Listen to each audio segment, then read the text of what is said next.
ലേക്ക് എല്ലാവർക്കും സ്വാഗതം. Let us start our fifth chapter. Okay, നമുക്ക് നമ്മുടെ അഞ്ചാമത്തെ ചാപ്റ്ററായ the practical lab in computers അല്ലെങ്കിൽ കമ്പ്യൂട്ടറിലെ പ്രായോഗിക പാഠശാല എന്ന അധ്യായം ഇന്ന് ആരംഭിക്കാം. Okay, before starting this new chapter, through this chapter we are studying about four softwares. ഈ ചാപ്റ്ററിൽ നമ്മൾ 4 സോഫ്റ്റ്വെയർസിനെ കുറിച്ചാണ് പഠിക്കാൻ പോകുന്നത്. There are 4 softwares in this chapter. Okay, ഈ സോഫ്റ്റ്വെയർസിൻ്റെ പ്രത്യേകത എന്താണെന്ന് വെച്ചാൽ നമ്മൾ ഈ പഠിക്കുന്ന 4 സോഫ്റ്റ്വെയർസും എഡ്യൂക്കേഷണൽ സോഫ്റ്റ്വെയർസാണ്. എന്താണ്? യെസ്, എഡ്യൂക്കേഷണൽ സോഫ്റ്റ്വെയർസാണ്, വിദ്യാഭ്യാസ സോഫ്റ്റ്വെയറുകളാണ് ഇത്. അതായത് നമ്മുടെ പഠനത്തിന് സഹായകമാകുന്ന തരത്തിലുള്ള സോഫ്റ്റ്വെയർസാണ് പറയാൻ പോകുന്ന 4 സോഫ്റ്റ്വെയർസ്, അല്ലെങ്കിൽ ഈ പാഠത്തിൽ നമ്മൾ പഠിക്കാൻ പോകുന്ന 4 സോഫ്റ്റ്വെയർസ് അല്ലേ. ഈ 4 സോഫ്റ്റ്വെയർസ് എന്ന് പറയുന്നത്, ആദ്യത്തെ softwares GPlates. Okay, GPlates എന്ന് പറയും first software. Then second software is GeoGebra. നിങ്ങളെല്ലാവരും ജിയോജിബ്ര പഠിച്ചിട്ടുണ്ടാവും, കഴിഞ്ഞ ക്ലാസ്സിലൊക്കെ പഠിച്ചിട്ടുണ്ടാവും. Okay, GeoGebra. Next is Stellarium. Okay, എല്ലാവർക്കും ഫെമിലിയർ ആണ് Stellarium. Okay, then last one is RasMol. Okay, RasMol. അങ്ങനെയുള്ള 4 സോഫ്റ്റ്വെയർസിനെ കുറിച്ചാണ് നമ്മൾ ഈ പാഠഭാഗത്ത് പഠിക്കാൻ പോകുന്നത്. Okay, the first software GPlates. Okay, GPlates is mainly based on social science. Social സയൻസുമായിട്ട് എന്താണ് ബേസ്ഡ് ആയിട്ടുള്ള കുറേ ടോപ്പിക്സ് ആണ് ജി പ്ലേറ്റ്സിൽ നമുക്ക് കാണാൻ കഴിയുന്നത്. ഓക്കെ, ഫസ്റ്റ് ആയിട്ട് എന്താണ്, these 4 softwares is under education category. Okay, applications, education.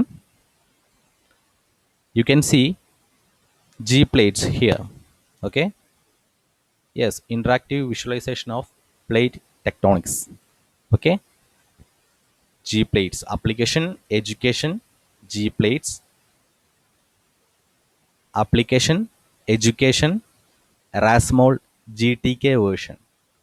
Okay, view macromolecules and prepare publication quality images of them. Okay, then application education stellarium. Okay, then application education GeoGebra. Okay, ജാമിതീയ രൂപങ്ങൾ നിർമ്മിക്കാനും അങ്ങനെയുള്ള കാര്യങ്ങളൊക്കെ, geometrical activities ഇവിടെ പറഞ്ഞിട്ട് create interactive mathematical constructions and applets. Okay, ഈ 4 സോഫ്റ്റ്വെയർസും applications education കാറ്റഗറിയിലാണ് വരുന്നത്. 4 softwares. Okay, ഈ 4 സോഫ്റ്റ്വെയർസ് അല്ലെങ്കിൽ ഈ 4 സോഫ്റ്റ്വെയറും തമ്മിലുള്ള ഒരു സവിശേഷത എന്ന് പറയുന്നത്, these 4 softwares are educational softwares. Okay, let us start our first section. The first section is based on G plates software. Okay, G plates software. Okay, first, continents and oceans were formed when lithospheric plates floated on top of asthenosphere that was partially in liquid form. You have discussed this phenomenon called continental drift in the chapter titled The Signature of Time in your social science textbook. Such natural phenomena can be carefully studied in detail by using simulation software. Okay, we can observe this with the help of Gplates software that is included in New Linux by ITH School. Okay, Gplates, which is a free software, has the facility to observe the formation of tectonic plates over the years.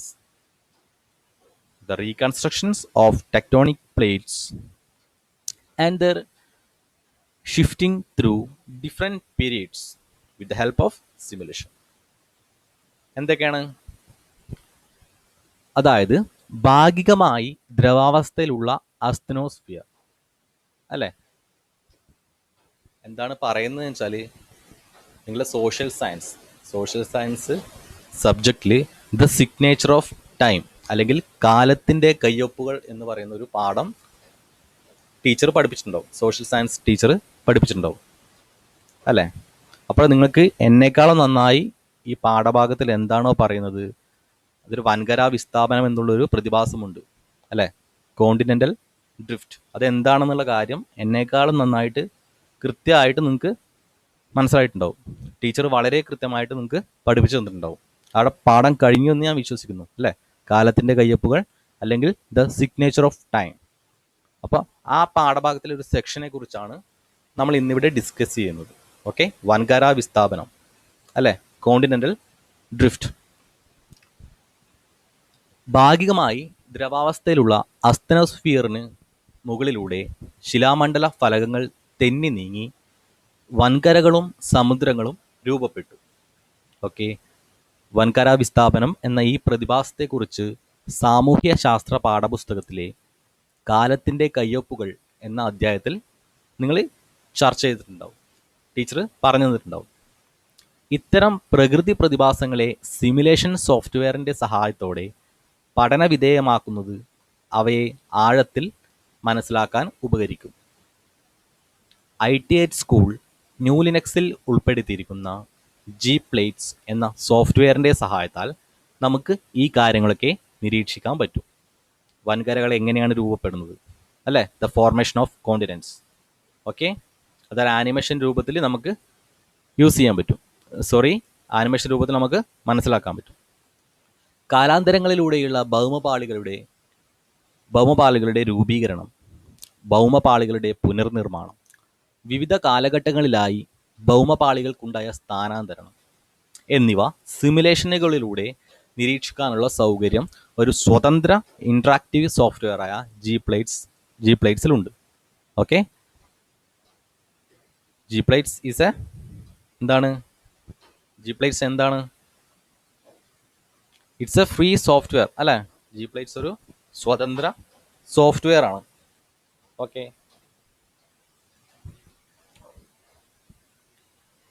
Move on to our first section അല്ലേ? നമുക്ക് first ചെയ്യാനുള്ള activity formation of continents. വൻകരകൾ രൂപം കൊള്ളുന്നു. എങ്ങനെയാണ് വൻകരകൾ രൂപം കൊള്ളുന്നത് എന്ന കാര്യമാണ് നമുക്ക് Gplates എന്ന് പറയുന്ന സോഫ്റ്റ്വെയറിലൂടെ നിരീക്ഷിക്കാനുള്ളത്. ഓക്കെ, അതിനായിട്ട് ആദ്യം എന്ത് ചെയ്യണം? Go to applications, education and open Gplates software. Application, education, Gplates software. Okay, ആദ്യം നമ്മൾ Gplates സോഫ്റ്റ്വെയർ തുറക്കാനുള്ള ഒരു സ്റ്റെപ്പാണ് ഇപ്പോൾ ചെയ്തത് അല്ലേ? Gplates സോഫ്റ്റ്വെയർ അതിൻ്റെ ഓപ്പണിംഗ് ചിലപ്പോൾ കുറച്ച് സമയമെടുക്കും. ഓക്കെ,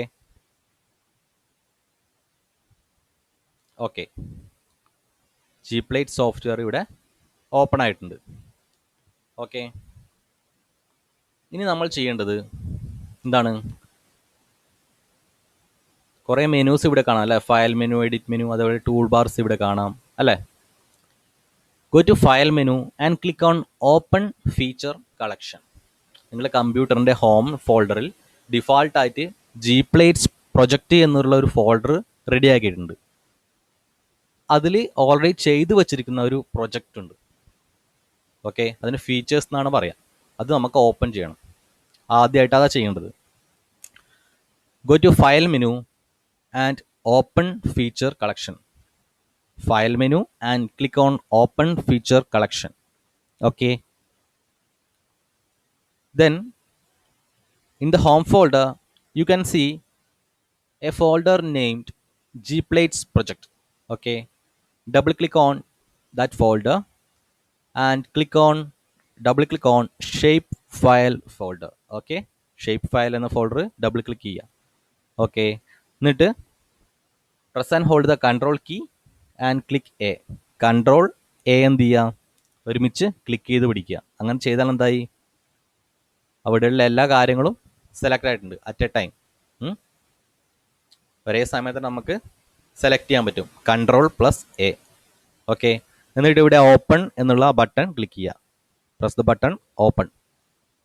അപ്പോൾ അത് കുറച്ച് സമയം എടുത്തിട്ട് ആ ഫീച്ചർ കളക്ഷൻ എന്തായി Gplates സോഫ്റ്റ്വെയറിൽ ഓപ്പൺ ആവും.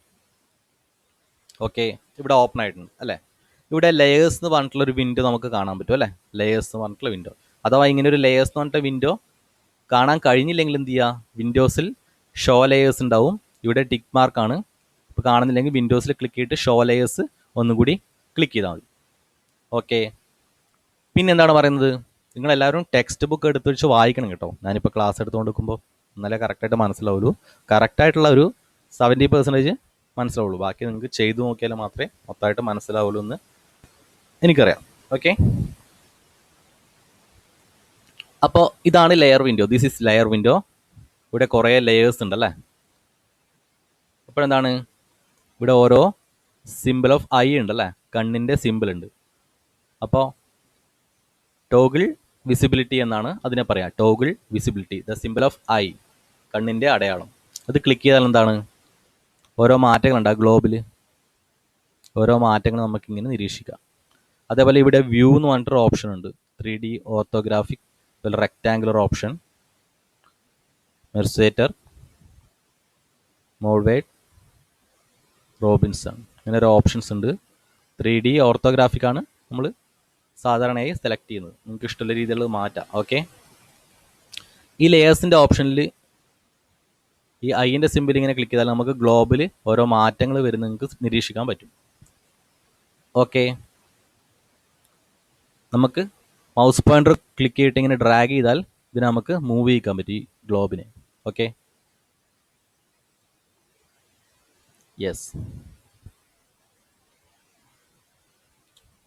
നെക്സ്റ്റ് ഈസ് ഈ ഗ്ലോബിൽ അല്ലെങ്കിൽ ഈ ഭൗമപാളികളിൽ എന്താണ് നമ്മൾ ആഡ് ചെയ്യണം അല്ലേ, കളേഴ്സ് ആഡ് ചെയ്യണം. ഓക്കെ. ഡിഫറെൻറ്റ് കളേഴ്സായിട്ട് നമുക്ക് ആഡ് ചെയ്യണം. അതിനായിട്ട് എന്ത് ചെയ്യുക, ഈ ലെയർ പാഡിൽ Seton underscore ETAL ESR 2012 underscore coast lines അങ്ങനെ ഒരു ഫോൾഡർ ഉണ്ട്. ഇതവർ സെക്കൻഡ് ലെയർ. ഓക്കെ. അതിലുള്ള ആ ഒരു ട്രയാങ്കിൾ സിമ്പിൾ എന്ത് ചെയ്യുക, ക്ലിക്ക് ചെയ്യുക. അത് ക്ലിക്ക് ചെയ്തിട്ട് അതിൽ ഫിൽ പോളിഗൺസ് എന്നുള്ള ഒരു ഓപ്ഷൻ ഉണ്ട്. There is an option fill polygons. ആ ഫിൽ പോളിഗൺസിൽ എന്ത് ചെയ്യുക, അവിടെ ക്ലിക്ക് ചെയ്യുക. അങ്ങനെ ക്ലിക്ക് ചെയ്ത് കഴിഞ്ഞാൽ ഇവിടെ ഡിഫറെൻറ്റ് കളേഴ്സിൽ ഈ ഗ്ലോബിൽ ഡിസ്പ്ലേ ആയിട്ടുണ്ടാവും, ഡിഫറെൻറ്റ് കളേഴ്സ്. ഓക്കെ. അടുത്തതായി നമുക്ക് ചെയ്യാൻ പോകുന്നത് ഇതിൻ്റെ ഒരു ആനിമേഷൻ പ്രദർശിപ്പിക്കുക, ആനിമേഷൻ ഡിസ്പ്ലേ ചെയ്യുക. ഓക്കെ. അതിനായിട്ട് click on view. Okay. View menu, കൺഫിഗർ text overlay. Okay. കൺഫിഗർ text overlay and ഇവിടെ എനേബിൾ ടെക്സ്റ്റ് ഓവർലേ എന്ന് പറഞ്ഞൊരു ഓപ്ഷൻ ഉണ്ട്. അത് ടിക്ക് കൊടുക്കുക, ടിക്ക് മാർക്ക് കൊടുക്കുക. ടെക്സ്റ്റിൽ അവിടെ %MA എന്നുണ്ടാവും. Okay. Give a tick mark on enable text overlay. Okay. And you can see the duration of continent formation. Okay. അപ്പോൾ അവിടെ ഡ്യൂറേഷൻ ഓഫ് കോണ്ടിനെന്റ് ഫോർമേഷൻ നിങ്ങൾക്ക് കാണാൻ പറ്റും. അത് മെഷർ ചെയ്തിരിക്കുന്നത് എന്താണ്, MA എന്നുള്ള യൂണിറ്റിലാണ്. MA അതായത് 1 മെഗാ ആനം. 1 മെഗാ ആനം എന്ന് പറയുന്നത് എന്താണ്, 1 മെഗാ ആനം എന്ന് പറയുന്നത് 1,000,000 ഇയേഴ്സ് എന്നുള്ള യൂണിറ്റിലാണ് കണക്കാക്കിയിരിക്കുന്നത് അല്ലേ. അപ്പോൾ ഇവിടെ ഓക്കെ ബട്ടൺ പ്രസ് ചെയ്താൽ നമുക്കിവിടെ ഒരു പ്ലേ ബട്ടൺ കാണാൻ പറ്റും. ഈ പ്ലേ ബട്ടൺ ക്ലിക്ക് ചെയ്താൽ ഇതിൻ്റെ സൈഡിൽ MA എന്നുള്ളത് ആ യൂണിറ്റ് ഇങ്ങനെ മാറിക്കൊണ്ടിരിക്കുന്നുണ്ട്. അത് നമുക്ക് ഫുൾ സ്ക്രീൻ വിൻഡോയിൽ ഫുൾ സ്ക്രീൻ ബട്ടൺ ക്ലിക്ക് ചെയ്താൽ എന്താണ് ഇങ്ങനെ ഫുൾ സ്ക്രീനിൽ ഇങ്ങനെ കോണ്ടിനന്റ് ഫോർമേഷൻ അല്ലേ, കോണ്ടിനന്റ് ഫോർമേഷൻ ഇങ്ങനെ കാണാൻ പറ്റും. വൻകര വിസ്ഥാപനം ആ ആനിമേഷനിൽ ഇങ്ങനെ ചലിക്കുന്നത് കാണാം അല്ലേ. ഇവിടെ ലീവ് ഫുൾ സ്ക്രീൻ എന്നുള്ള ഓപ്ഷൻ ക്ലിക്ക് ചെയ്താൽ എന്താണ് ഈ സൈഡിലുള്ള ഈ കമ്പ്യൂട്ടർ സിമ്പിൾ ക്ലിക്ക് ചെയ്താൽ നമുക്ക് തിരിച്ചു പോകാനും പറ്റും. ഓക്കെ,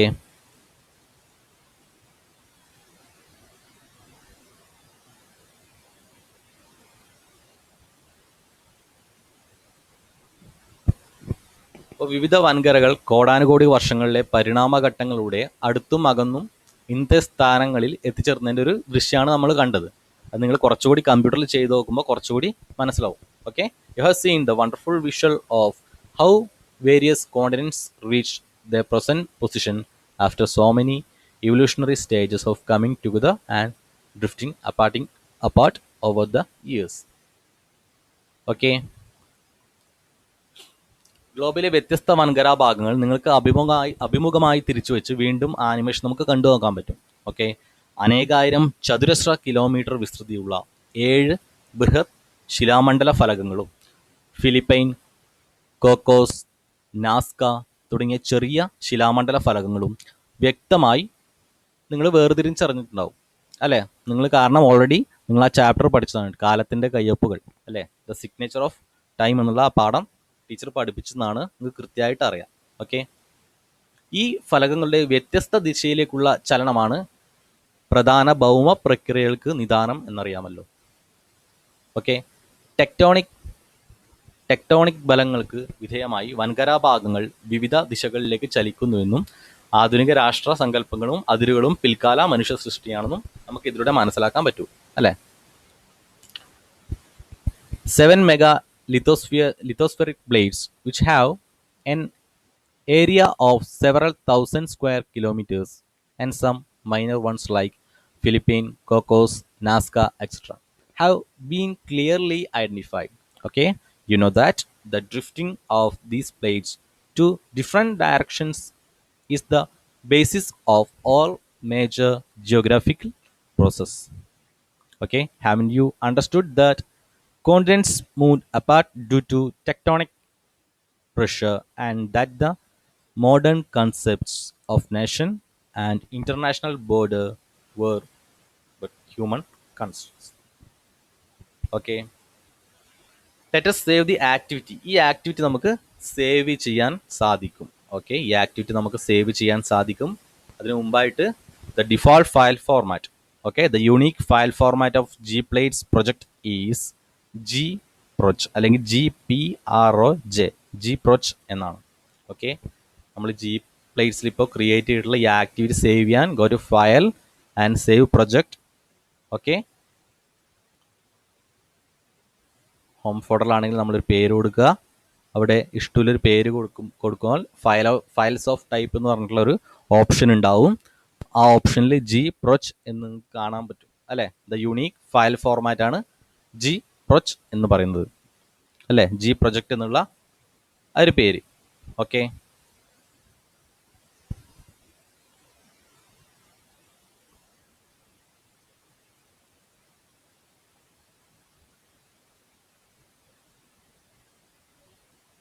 Gplates സോഫ്റ്റ്വെയർ വർക്ക് ചെയ്യുമ്പോൾ കുറച്ച് സ്ലോ ആയിരിക്കും.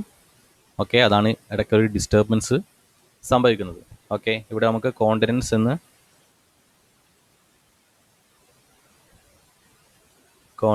ടൈപ്പ് ചെയ്തിട്ട് സേവ് ചെയ്യാൻ പറ്റും. ഓക്കെ, അത് എങ്ങനെയാണ് ഓപ്പൺ ചെയ്യുക? ഫയലിൽ പോയിട്ട് ഓപ്പൺ പ്രൊജക്റ്റ് എന്നുള്ള ഓപ്ഷൻ ക്ലിക്ക് ചെയ്തിട്ട് നമുക്കത് ഓപ്പൺ ചെയ്യാനും സാധിക്കും. ഓക്കെ, ഇന്നത്തെ ക്ലാസ് നമുക്ക് ഇവിടെ കൊണ്ട് അവസാനിപ്പിക്കാം. ഇതൊരു Gplates സോഫ്റ്റ്വെയറിൻ്റെ ഒരു സെക്ഷൻ മാത്രമാണ് ഇന്ന് ഡിസ്കസ് ചെയ്തത്. Okay, let us wind up today's session. Okay. നമുക്ക് അടുത്ത ക്ലാസ്സിൽ കാണാം. See you on the next class. Okay, goodbye.